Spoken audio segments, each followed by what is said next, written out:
Hello student, मागच्या वेळेला आपण व्हिलॉसिटी ऑफ द साऊंड बघितलेलं होतं. आता आपण ऑडिएबल, इन्फ्रारेड अँड द अल्ट्रासाऊंडविषयी बघणार आहोत. तर तुम्हाला माहिती आहे की there is the limit of the hearing of the human ear is 20 hertz to 20,000 hertz. That is the human ear can hear this sound of this frequency. म्हणजे माणूस जो आपण ह्युमन बिईंग आहे त्याची ऐकण्याची जी रेंज आहे ती किती आहे? 20 हर्ट्स टू 20,000 हर्ट्स.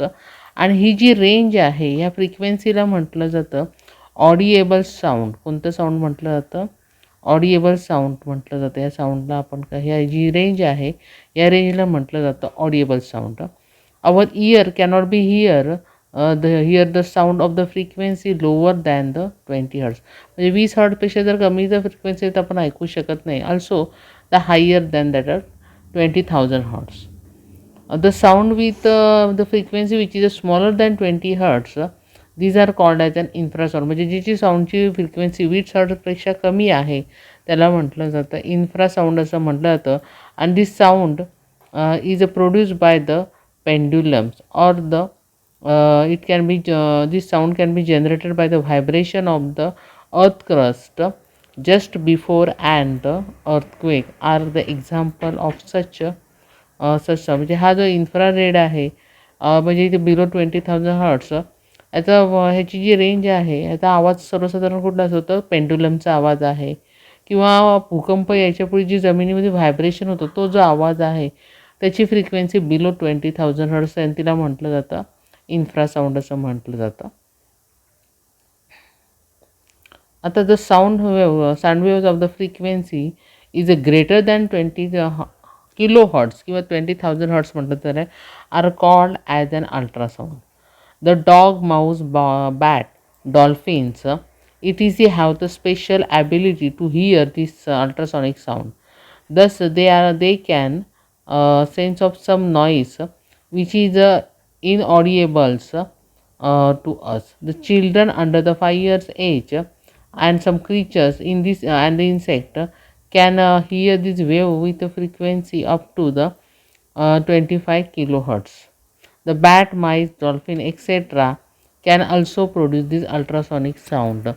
म्हणजेच काय की ही ज्याची फ्रिक्वेन्सी 20,000 हर्ट्स पेक्षा जास्त आहे तिला काय म्हटलं जातं? अल्ट्रासॉनिक साऊंड असं म्हटलं जातं. आणि हा जो अल्ट्रासॉनिक साऊंड जो आहे ह्या कुत्रा म्हणा, उंदीर म्हणा, वटवाघळ अशासारख्या प्राणी ते ऐकू शकतात. तुम्हाला बऱ्याच वेळा बघतं की रात्री कधी कुत्रा आपले कान टोकावताना दिसतो पण आपल्याला काही आवाज ऐकायला येत नाही. म्हणजे त्याचा अर्थ हे डॉग किंवा माऊस किंवा बॅट यासारखे प्राणी हे साऊंड ऐकू शकतात. त्याचप्रमाणे 5 वर्षाखालील जे लहान मुलं आहेत किंवा कीटक आहेत ते देखील 25,000 किलो हर्ट्सपर्यंत ऐकू शकतात. किंवा डॉल्फिन्स, वटवाघूळ, उंदीर यासारखे प्राणी देखील हे प्रकारचे ध्वनी म्हणजे साऊंड जो आहे ते निर्माण करू शकतात. आता आपण बघणार आहोत good reflector and the bad reflector. हा जो एक्सपेरिमेंट आपण घरी शाळेमध्ये केलेला आहे. तुम्हाला माहिती आहे एक्सपेरिमेंट. आपण आता पुढचं बघणार आहोत गुड रिफ्लेक्टर और bad reflector.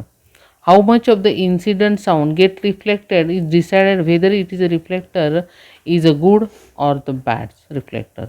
The hard and the flat surface is the good reflector while the cloth, paper, curtains and for carpet and furniture extra are absorb sound instead of reflecting, then these are called as a bad reflector.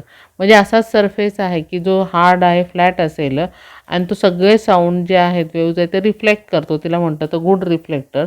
While काही जे bad reflector वस्तू आहेत for example कागद, paper, चटई, furniture याच्यामध्ये काय होतात की जो साऊंड आहे तो काही प्रमाणामध्ये काय केला जातो? ॲब्सॉर्ब केला जातो. रिफ्लेक्ट करायच्या ऐवजी काही साऊंड ॲब्सॉर्ब केला जातो म्हणून त्याला म्हटलं जातं बॅड रिफ्लेक्टर. काय म्हटलं जातं?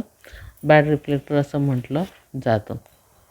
आता आपण पुढे बघणार आहोत इको. तुम्ही ऐकलं असेल हे नाव इको पॉईंट. तुम्ही ऐकलं महाबळेश्वर या ठिकाणी इको पॉईंट आहे. ॲक्च्युली आता इको म्हणजे काय ते आपण बघूया. That is echo is the repetition of the original sound because of the reflection on the some surface. म्हणजे एखाद्या पृष्ठभागावर ध्वनी काय होऊ शकतो, परावर्तनामुळे पुन्हा पुन्हा त्याची पुनरावृत्ती, म्हणजे तोच आवाज आपल्याला पुन्हा पुन्हा ऐकायला येतो. त्याला काय म्हटलं जातं, इको साऊंड असं म्हटलं जातं. In order to be able to hear this original sound and the reflection of the distinct at 22 degrees, what must be the minimum distance to be between the source and the reflecting surface? At 22 degrees in the velocity of the sound in the air is a 344 meters second. Our brain can be retain the sound for 0.1 second, and thus we can able to hear the distinct echo. The sound should be taken more than 0.1 seconds after the starting from the source of get reflected and come back to us. Thus we can determine the minimum distance between the sound and the reflecting surface. म्हणजेच काय, की जर आपल्याला जर तो प्रतिध्वनी ऐकायचा असेल, रिफ्लेक्टिंग साऊंड जर ऐकायचा असेल, तर त्या आपला आपण आणि ती ज्याच्या पृष्ठभागावरून तो ध्वनी रिफ्लेक्ट होणार, त्याच्यात किती अंतर असलं पाहिजे. तर आता आपण बघतो की आपल्या 22 डिग्री सेंटीग्रेडला टेम्परेचर किती असतं, 344 मीटर पर सेकंद. आणि जेव्हा आपल्या मेंदूमध्ये एखाद्या ध्वनीचं सातत्य आहे हे 0.1 सेकंद असतं, बरोबर आहे. म्हणजे जर आपल्याला क्लिअर इको जर ऐकायचा असेल, तर तो ध्वनी जो आहे तो आपल्यापर्यंत पोचायचा वेळ हा 0.1 सेकंदपेक्षा जास्त असला पाहिजे. आता तो कसा करणार, आपल्याकडे एक सूत्र आहे, distance is equal to speed upon time. Speed आपल्याला माहिती आहे 344, टाईम माहिती आहे 0.1 सेकंद, म्हणजे किती डिस्टन्स हवं, 34.4 मीटर एवढं डिस्टन्स असणं अपेक्षित आहे. Hence, thus we can able to hear the distinct echo from the reflecting surface should be at a minimum distance is half of that above, that is 17.2. म्हणजे तो जो साऊंड आहे तो जाऊन परत येणार आहे, बरोबर आहे. म्हणजे ते अंतर जे आहे ते 34.4च्या हाफ असलं पाहिजे, म्हणजे किती असणार आहे, 17.2 मीटर असणं आवश्यक आहे. त्याचप्रमाणे at a different temperature the sound, the velocity of the sound is also depend upon the temperature also. म्हणजे टेम्परेचरवर पण ते डिपेंड आहे. आलं लक्षात. थँक्यू.